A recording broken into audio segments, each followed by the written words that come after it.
அஸ்ஸலாமு அலைக்கும். Welcome to my channel Nagore சமையல். நாகூர் சமையலில் இன்றைக்கி வெரைட்டி ரைஸ் தான் பார்க்க போகிறோம்.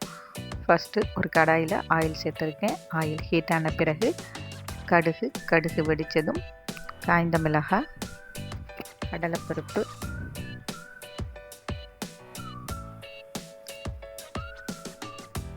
கொஞ்சம் நிலக்கடலை அதையும் சேர்த்து நல்லா செவக்கிற வரைக்கும் வதக்கிக்கலாம்.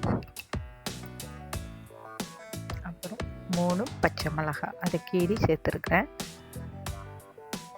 கொஞ்சம் கருவேப்பிலை,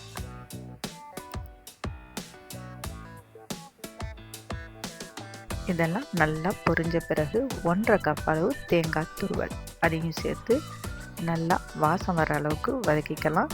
இந்த தேங்காய்க்கு தேவையான அளவு உப்பு சேர்த்துக்கலாம்.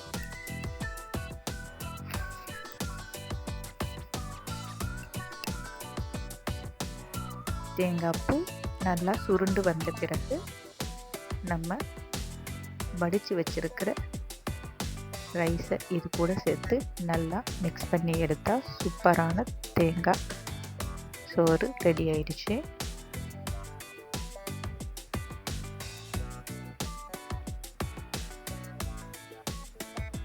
இது கூட சாப்பிட்றதுக்கு நான் இன்னைக்கு உருளைக்கிழங்கு ஃப்ரை பண்ணியிருக்கேன். அடுத்தது ஃப்ரைட் ரைஸ் தான் செய்ய போகிறோம். முதல்ல ஊற வச்ச பாஸ்மதி ரைஸை இந்த அளவுக்கு வேக வச்சு எடுத்துக்கலாம்.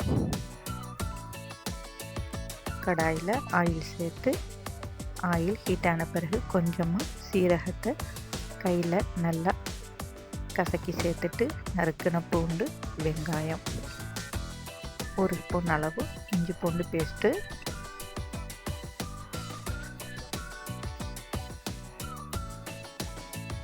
இஞ்சி பூண்டோட பச்சை வாசனை போன பிறகு கட் பண்ணி வச்சுருக்கிற காய்கறியெல்லாம் சேர்த்துக்கலாம். காய்கறியெல்லாம் ரொம்ப வதங்கணும்னு அவசியம் இல்லை. க்ரன்ச்சியாக இருந்தால் தான் ஃப்ரைட் ரைஸ் சூப்பராக இருக்கும். இது கூட 2 முட்டை அதையும் சேர்த்து நல்லா மிக்ஸ் பண்ணிக்கலாம்.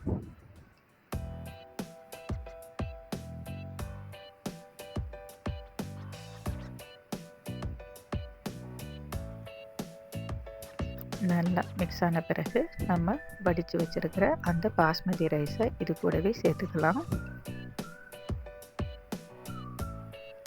இதுக்கு தேவையான அளவு உப்பு,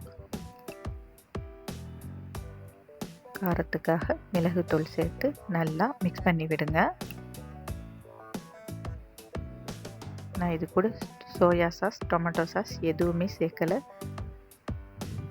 சூப்பரான எக் ரைஸ் ரெடி ஆயிடுச்சு. இதுக்கு சோயா 65 காம்பினேஷன் சூப்பராக இருக்கும். அடுத்தது கருவேப்பிலை சாதம் தான் செய்ய போகிறேன். அதுக்கு ஆயில் ஹீட் ஆன பிறகு வரமிளகாய் ஒரு 5 சேர்த்துருக்கேன், 1 துண்டு பெருங்காயம், ஒரு 6-7 பல் பூண்டு,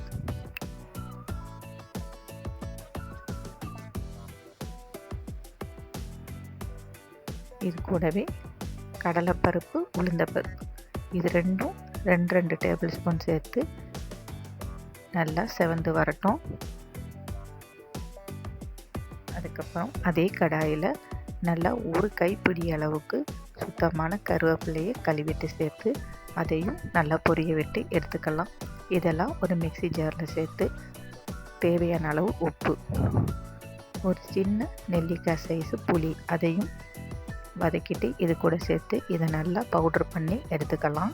கடாயில் ஆயில் சேர்த்து கடுகு, காஞ்ச மிளகாய், உளுந்து, அப்புறம் கடலைப்பருப்பு, கொஞ்சம் கருவேப்பிலை இதெல்லாம் சேர்த்து நல்லா பொரிய விட்டு வடித்து வச்சுருக்கிற அந்த சாதத்தில் தேவையான அளவு நல்லெண்ணெய், நம்ம பொடி பண்ணி வச்சுருக்கிற அந்த கருவேப்பிலை பொடி தாளித்து வச்சது இது எல்லாத்தையும் சேர்த்து நல்லா மிக்ஸ் பண்ணி எடுத்தால் சூப்பரான கருவேப்பிலை சாதமும் ரெடி.